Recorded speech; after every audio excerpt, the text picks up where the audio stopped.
Middle east में चल रही जंग का असर देश में दिखने लगा है। देश के बड़े शहरों में कॉमर्शियल सिलेंडर की किल्लत हो गई है। मुंबई से लेकर बेंगलुरु तक होटल रेस्टोरेंट मालिक परेशान हैं। गैस सप्लाई न होने की वजह से रेस्टोरेंट्स बंद हैं या तो बंद होने जा रहे हैं। आर्थिक राजधानी मुंबई में भी सप्लाई कम हो गई है। होटल मालिक एसोसिएशन के मुताबिक मुंबई में 20% होटल बंद हो गए हैं। कुछ दिन तक ऐसी ही स्थिति बनी रही तो 4 से 5 हजार होटल आने वाले दिनों में बंद हो जाएंगे। बेंगलुरु में आज से एक एक कर होटल्स बंद हो रहे हैं। बेंगलुरु होटल एसोसिएशन के मुताबिक उन्हें मिलने वाली कमर्शियल गैस की सप्लाई बंद हो गई है, जिसकी वजह से होटल्स बंद हो रहे हैं। तो वहीं पुणे कमिश्नर ने गैस की किल्लत की वजह से गैस से चलने वाले कुछ शवदाह गृहों को बंद करने का फैसला लिया, जबकि राजस्थान में भी कमर्शियल गैस सिलेंडरों की सप्लाई रोक दी गई है। घरेलू एलपीजी सिलेंडर की रिफिल बुकिंग को लेकर केंद्र सरकार ने नियम बदले हैं। मिडिल ईस्ट में तनाव के बाद एलपीजी सिलेंडर की कीमतों को 60 रुपए बढ़ाया गया था। अब सरकार ने कहा है कि कस्टमर एक सिलेंडर की डिलीवरी होने के बाद 25 दिन बाद दूसरा सिलेंडर बुक कर पाएंगे। शुक्रवार को गैस कंपनियों ने समय सीमा 21 दिन की थी। देश में पहले रिफिल बुकिंग को लेकर कोई नियम नहीं था, तो वही सरकार ने गैस की कमी न हो जाए और गैस की जमाखोरी को रोकने के लिए यह कदम उठाया है। अमेरिका, इजरायल और ईरान के बीच छिड़ी भीषण जंग का असर भारत में तेल और गैस आपूर्ति पर पड़ रहा है। कमर्शियल गैस की भारी किल्लत हो रही है। इस बीच घरेलू गैस की आपूर्ति सुनिश्चित करने के लिए सरकार ने आपातकालीन प्रावधानों के तहत ESMA यानी आवश्यक वस्तु अधिनियम लागू कर दिया है। सरकार ने प्राकृतिक गैस की आपूर्ति को प्राथमिक सेक्टर्स के हिसाब से निर्धारित करने के आदेश दिए हैं, ताकि घरेलू और आवश्यक क्षेत्रों को पर्याप्त मात्रा में गैस मिले और संकट के प्रभाव को कम किया जा सके। पेट्रोलियम मंत्रालय की क्राइसिस पर पूरी नजर बनी हुई है। रिफाइनरीज को एलपीजी प्रोडक्शन बढ़ाने का निर्देश दिया गया है, ताकि एलपीजी की किल्लत से लोगों की परेशानी न बढ़े। तो वहीं पेट्रोल, डीजल और एलपीजी की जमाखोरी और कालाबाजारी रोकने के लिए पेट्रोलियम मंत्रालय ने एक समिति का गठन किया है, जो होटल रेस्टोरेंट में एलपीजी की जरूरतों की जांच करेगी और उन्हें एलपीजी उपलब्ध कराने की कोशिश करेगी। मिडिल ईस्ट की जंग के बीच भारत के लिए राहत की खबर है। भारत में फिलहाल पेट्रोल, डीजल के दाम नहीं बढ़ेंगे। सरकारी सूत्रों का कहना है कि जब तक कच्चे तेल का दाम प्रति बैरल $130 तक नहीं पहुंच जाएगा, तब तक दामों में बढ़ोतरी नहीं होगी। सरकार ने उम्मीद जताई है कि कच्चे तेल की कीमत $100 प्रति बैरल पर स्थित हो जाएगी। वहीं सरकार ने स्ट्रेट ऑफ हॉर्मुज के अलावा दूसरे रास्तों से भी कच्चे तेल की सोर्सिंग तेज कर दी है। भारत के पास एविएशन टरबाइन फ्यूल का भी पर्याप्त स्टॉक है। सरकार ने साफ कर दिया है कि भारत के पास 50 से 60 दिन के तेल का स्टॉक है। बजट सत्र के दूसरे चरण के दूसरे दिन सदन में फिर से हंगामा हुआ। लोकसभा की कार्यवाही शुरू होते ही विपक्षी सांसदों ने जमकर बवाल काटा। एसआईआर के मुद्दे पर जमकर नारेबाजी की। वोट चोर, गद्दी छोड़ के नारे लगाए। प्रश्नकाल के दौरान कृषि मंत्री शिवराज सिंह चौहान जवाब देने जैसे ही खड़े हुए, वैसे ही विपक्ष ने हंगामा करना शुरू कर दिया। शिवराज ने पलटवार करते हुए कहा कि विपक्ष का तमाशा पूरा देश देख रहा है।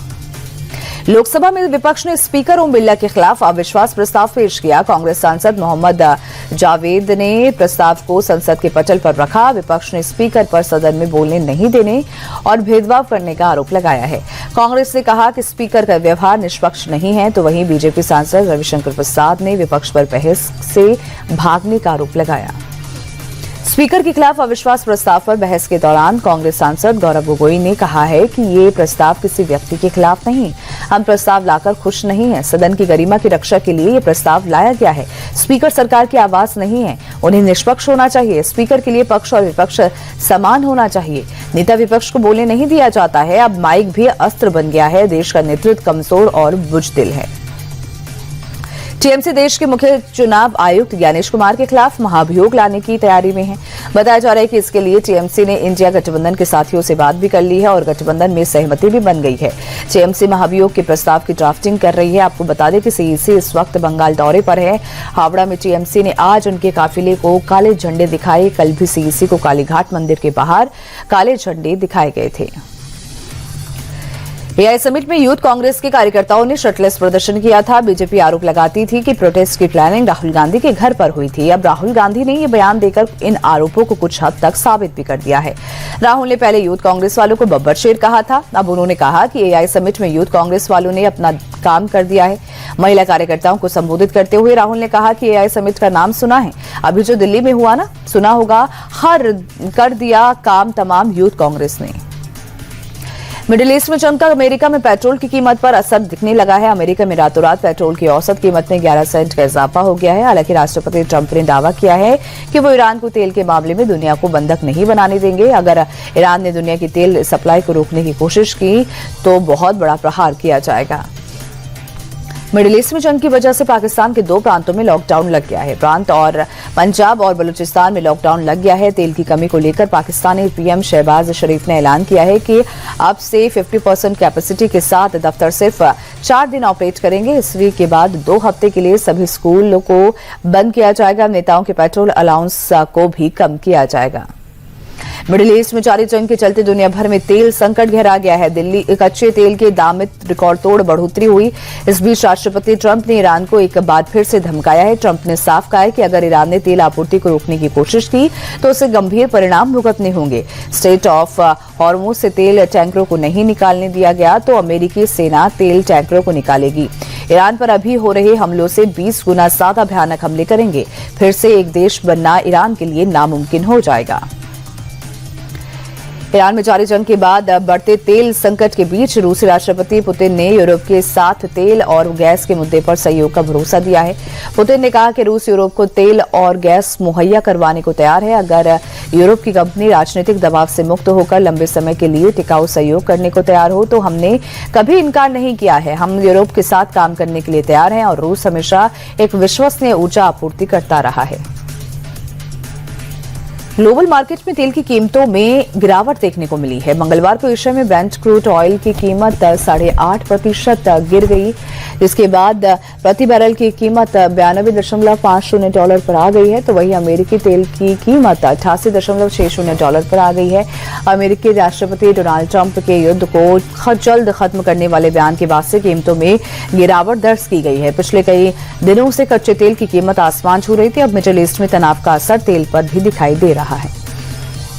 मिडिल ईस्ट में ईरान के खिलाफ अमेरिका और इजराइल की जंग का आज 11वां दिन है। ईरान ने अब अमेरिकी बेस के साथ खाड़ी देशों के तेल रिफाइनरीज को भी टारगेट करना शुरू कर दिया है। सोमवार को ईरान ने बहरीन की सितरा में मौजूद सबसे बड़े ऑयल रिफाइनरी बाप्को को निशाना बनाया। रिफाइनरी से आग की लपटें निकलती नजर आ रही है। सरकारी सूत्रों के मुताबिक इस हमले में रिफाइनरी को काफी नुकसान पहुंचा है। हालांकि किसी के हताहत होने की खबर नहीं है। ईरान का मिडिल ईस्ट में मौजूद अमेरिकी बेस और इसराइल पर मिसाइल और ड्रोन अटैक लगातार जारी है। जंग के 10वें दिन सेंट्रल इसराइल में ईरानी मिसाइल के धमाके का एक दिल दहलाने वाला सीसीटीवी वीडियो सामने आया, जिसमें एक खाली सड़क पर एक कार जाती हुई नजर आ रही है, जबकि सड़क के दूसरी तरफ एक शख्स फुटपाथ पर जा रहा है। तभी एक मिसाइल आकर सड़क पर टकराती है और तेज धमाके के साथ धुएं का गुबार फैल जाता है। फुटपाथ पर जा रहा शख्स गिर जाता है और बुरी तरह से घायल हो जाता है। इजराइल की राजधानी तेल अवीव पर लेबनान की तरफ से लगातार मिसाइल दागे जा रही है। सोमवार की दोपहर तेल अवीव के आसमान में अचानक हिजबुल्लाह की तरफ से दागे गए मिसाइल्स नजर आए और पूरा शहर सायरन से गूंज उठा। सायरन की आवाज सुनते ही सड़कों पर अफरा तफरी मच गई। लोग आसपास के अंडरग्राउंड शेल्टर्स की तरफ भागते नजर आए। हालांकि इजरायली सेना ने दावा किया है कि एयर डिफेंस सिस्टम ने मिसाइल्स को इंटरसेप्ट कर लिया और ज्यादातर हमले हवा में ही नाकाम कर दिए गए हैं। मिडिल ईस्ट में भीषण युद्ध जारी है। ईरान की सेना खाड़ी देशों में लगातार बमबारी कर रही है। तेहरीन के एक होटल में ईरान ने ड्रोन से हमला किया। ईरान ने अमेरिकी सैन्य अधिकारियों को निशाना बनाते हुए होटल पर अटैक किया। यूएस के आर्मी ऑफिसर्स इसी होटल में रुके हुए थे। ईरान ने बहरीन की रिहायशी बिल्डिंग को भी निशाना बनाया। इमारत में एक ड्रोन हमले में एक की मौत हो गई, जबकि कई लोग घायल हैं। तो वहीं कतर में भी ईरान ने अमेरिकी बेस पर फिर से हमला किया है। ईरान ने उत्तरी इराक के कुर्दिश इलाके में संचार व्यवस्था को टारगेट किया है और जिमनाको पर्वत पर मौजूद कई संचार टावर को ड्रोन अटैक से तबाह कर दिया है। ईरान ने खास तौर पर इराक के कुर्दिश क्षेत्र के बॉर्डर एरिया में मौजूद संचार टावर्स को निशाना बनाया है। ईरानी हमले में टावर्स को भारी नुकसान पहुंचा है, लेकिन अभी तक किसी के हताहत होने की खबर नहीं है।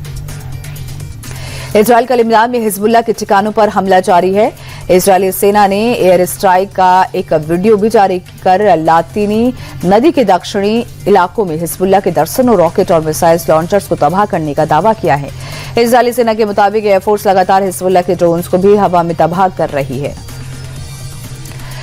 T20 चैंपियन टीम इंडिया के लिए बीसीसीआई ने 131 करोड़ रुपए की इनामी राशि का ऐलान किया है। ये राशि टीम के खिलाड़ियों के साथ कोचिंग स्टाफ, सपोर्ट स्टाफ और चयनकर्ताओं के बीच भी बांटी जाएगी। आईसीसी ने विश्व विजेता टीम के लिए 27 करोड़ 48 लाख रुपए की इनामी राशि का ऐलान किया था। बता दें कि T20 वर्ल्ड कप 2026 के फाइनल में टीम इंडिया ने न्यूजीलैंड को 95 रन से हराया। भारतीय टीम तीसरी बार T20 वर्ल्ड कप विजेता बना। सीएम योगी आदित्यनाथ की मां पर अभद्र टिप्पणी को लेकर मौलाना सलीम की टेंशन बढ़ गई है। मौलाना सलीम के खिलाफ यूपी के 83 थानों में एफआईआर दर्ज हुई है। पूरे यूपी में मौलाना के बयान के खिलाफ आक्रोश है।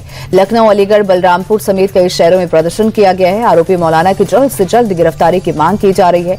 हिंदू संगठनों की ओर से कल पुतला दहन भी किया गया था।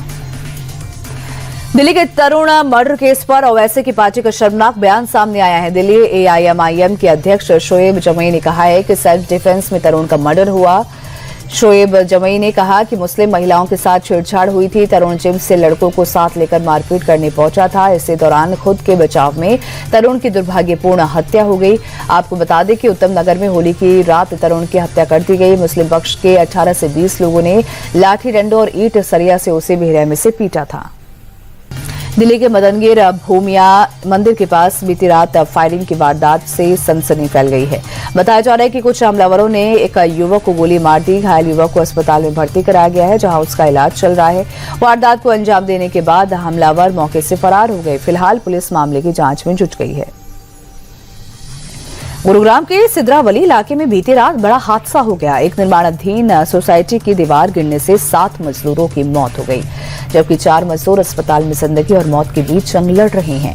बताया जा रहा है कि हादसे के समय मजदूर दीवार के पास काम कर रहे थे, तभी अचानक जोरदार आवाज के साथ दीवार भड़बड़ा कर गिर गई। सूचना मिलते ही पुलिस प्रशासन ने एसडीआरएफ की टीम मौके पर पहुंची। हादसे की वजहों की जांच की जा रही है। उत्तर प्रदेश के औरैया में तेज रफ्तार बेकाबू कार का कहर देखने को मिला। गाड़ी ने सड़क के किनारे बाइक सवार को 2 युवकों को टक्कर मार दी। एक्सीडेंट इतना जोरदार था कि दोनों युवक कई फीट दूर तक जा गिरे। वही घटना के तुरंत बाद कार चालक मौके से फरार हो गया, लेकिन हादसे का पूरा वीडियो सीसीटीवी में कैद हो गया। बाइक सवार दोनों घायल युवकों को इलाज के लिए कानपुर रेफर किया गया है। फिलहाल पुलिस कार चालक की तलाश में जुट गई है। भोपाल में एक पति ने ससुराल में घुसकर पत्नी और उसके घरवालों के साथ मारपीट की। आरोपी पति स्कॉर्पियो में सवार अपने 4 साथियों के साथ सोमवार देर रात ससुराल पहुंचा और हथियार और लाठी डंडों के साथ घर में घुसा और पत्नी पर जानलेवा हमला किया। आरोपी जिस कार से आया था उसके नंबर प्लेट में बीजेपी युवा मोर्चा लिखा हुआ था। हमले के बाद से परिवार दहशत में है। दरअसल 8 साल पहले महिला ने पति के खिलाफ एफआईआर दर्ज कराई थी। इसी को लेकर दोनों में विवाद चल रहा था। मारपीट की पूरी घटना सीसीटीवी में कैद हो गई है। जयपुर में खाद्य विभाग ने बड़ी कार्रवाई की। खो नागोरियान इलाके में एक गोदाम में छापेमारी कर अमूल ब्रांड के करीब 1.5 लाख किलो एक्सपायरी खाद्य उत्पाद जब्त किए। कारोबारी एक्सपायरी डेट मिटाकर नई तिथि अंकित कर इन्हें बाजार में बेचने की तैयारी कर रहा था। राज्य सरकार के हेल्पलाइन 181 पर मिली शिकायत के बाद विभाग ने कार्रवाई की। विभाग ने जब्त की गई सामग्री को नष्ट किया। आंध्र प्रदेश के कडप्पा में एक घी का टैंकर पलटने से बड़े पैमाने पर घी सड़क पर गिर गया और जैसे स्थानीय लोगों को इसकी जानकारी मिली वो मौके पर पहुंच गए और गिरे हुए घी को लूटने की होड़ में लग गए। कोई बाल्टी में तो कोई तब बोतल में, जिसको जो मिला उसने भरकर घी अपने घर ले गया। इस हादसे में ड्राइवर और क्लीनर को मामूली चोट लगी है। ड्राइवर का टैंकर से कंट्रोल खोने की वजह से यह हादसा हुआ है। नागपुर के महल इलाके में रेबीज से ग्रसित भैंस ने आतंक मचा दिया। बेकाबू होकर भैंस सड़क पर दौड़ने लगी और कई लोगों को टक्कर मार दी। सड़क से गुजर रहे 2 बाइक सवार को भी भैंस ने टक्कर मारी। हमले में एक बुजुर्ग की मौत हो गई, जबकि 6 से 7 लोग बुरी तरह से घायल हैं। 2 घंटे की कड़ी मशक्कत के बाद महानगर पालिका की टीम ने भैंस को पकड़ा। कारगिल के द्रास में ताजा बर्फबारी हुई। भीषण बर्फबारी के चलते सड़कों पर बर्फ की सफेद चादर बिछी नजर आई। सड़कों पर बर्फ जमने से यातायात ठप हो गया। घर की छतों पर बर्फ की मोटी मोटी परत जम गई है।